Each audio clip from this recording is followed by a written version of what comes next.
Hello guys, तो फिर से आप सभी का एक नया वीडियो में स्वागत है। तो आज इस वीडियो में हम बात करेंगे किडनी फेलियर के कॉजेज़ के बारे में और कौन से टेस्ट है जो कि किडनी फेलियर को डायग्नोस करने के लिए करवाए जाते हैं और उसमें क्या ट्रीटमेंट होती है, ये सारी बातें इस वीडियो में डिस्कस करेंगे।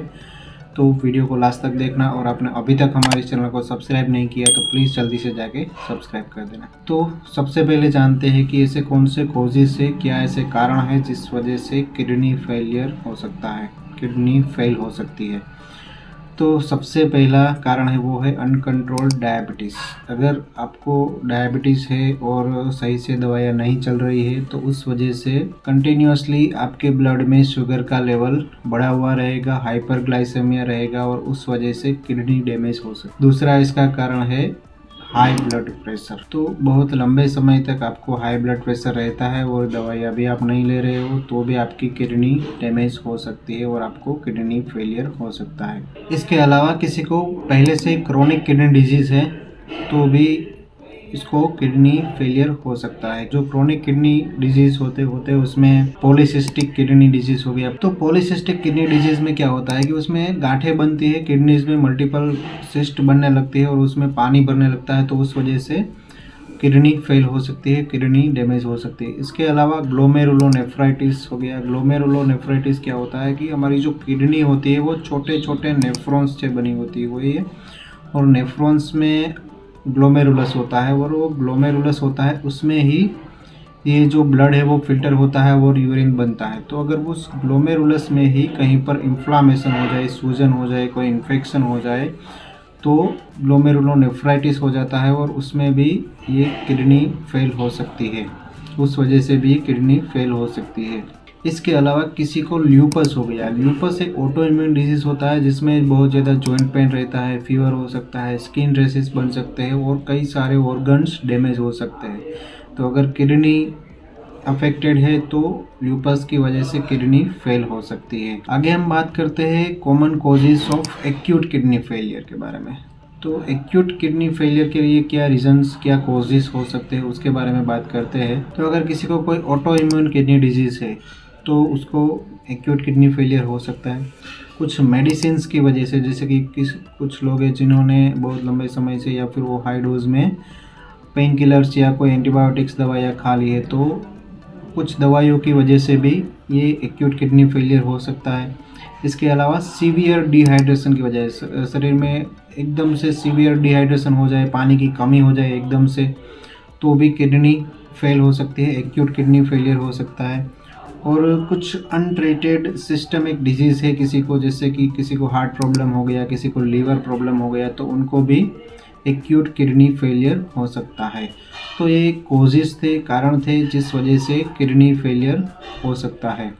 आगे हम बात करते हैं कि किडनी फेलियर को डायग्नोस करने के लिए, किडनी फेलियर का निदान करने के लिए कौन से टेस्ट करवाए जाते हैं। तो मेनली 3 तरह के टेस्ट करवाए जाते हैं। पहला होता है वो है ब्लड टेस्ट, दूसरा होता है वो है यूरिन टेस्ट और तीसरा होता है वो इमेजिंग टेस्ट। ब्लड टेस्ट में क्या देखा जाएगा, सबसे पहले इसमें GFR देखा जाएगा, ग्लोमेरुलर फिल्ट्रेशन रेट, जो कि नॉर्मल उसका रेंज होता है 100 के आसपास होता है। अगर 60 से कम है तो पेशेंट को किडनी फेलियर में जा रहा पेशेंट ऐसा बोलेंगे, और 15 से भी कम हो गया है GFR तो फिर पेशेंट की किडनी 100% मतलब फेल हो चुकी है, किडनी फेलियर हो चुका है पेशेंट को, ऐसा हम बोल सकते हैं। इसके अलावा ब्लड यूरिया टेस्ट करवाया जाएगा, ब्लड यूरिया नाइट्रोजन करवाया जाएगा, सीरम क्रिएटिनिन करवाया जाएगा, सीरम इलेक्ट्रोलाइट्स जिसमें सोडियम पोटेशियम क्लोराइड का लेवल देखा जाएगा, और एल्ब्यूमिन और ग्लोब्यूमिन का जो रेशियो होता है AG रेशियो वो भी देखा जाएगा। ये कुछ ब्लड टेस्ट करवाए जाएंगे। यूरिन टेस्ट करवाया जाएगा, उसमें प्रोटीन्स और ब्लड की मात्रा देखी जाएगी कि उसमें प्रोटीन्स आ रहा है, क्योंकि जब किडनी डैमेज होती है तब यूरिन में प्रोटीन आने लगता है, एल्ब्यूमिन वगैरह आने लगते हैं।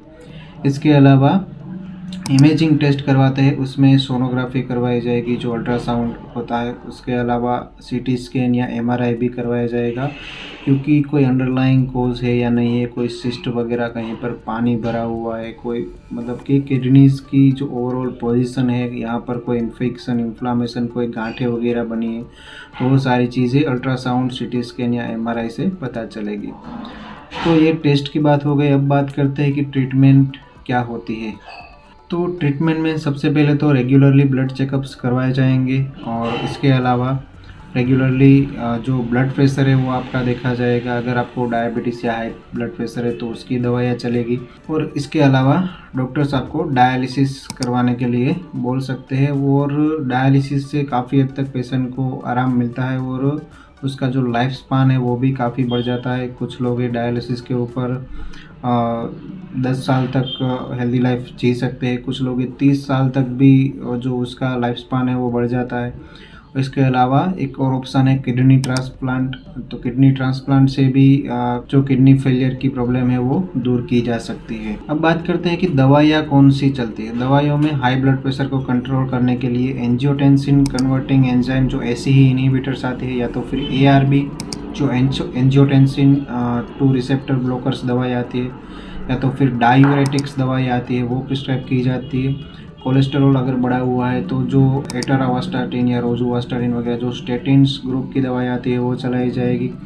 इसके अलावा एनीमिया है तो खून को बढ़ाने वाली दवाइयाँ दी जाएगी और विटामिन D और कैल्सिट्रोल जो दवाइयाँ होती है वो भी चलाई जाएगी, क्योंकि उससे बोन लॉस से वो प्रिवेंट होता है।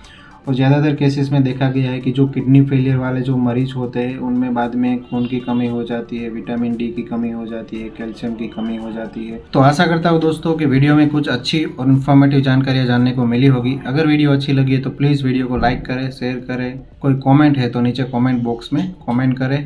तो मिलते हैं अगले वीडियो में, तब तक हेल्दी रहिए, फिट रहिए और मस्त रहिए।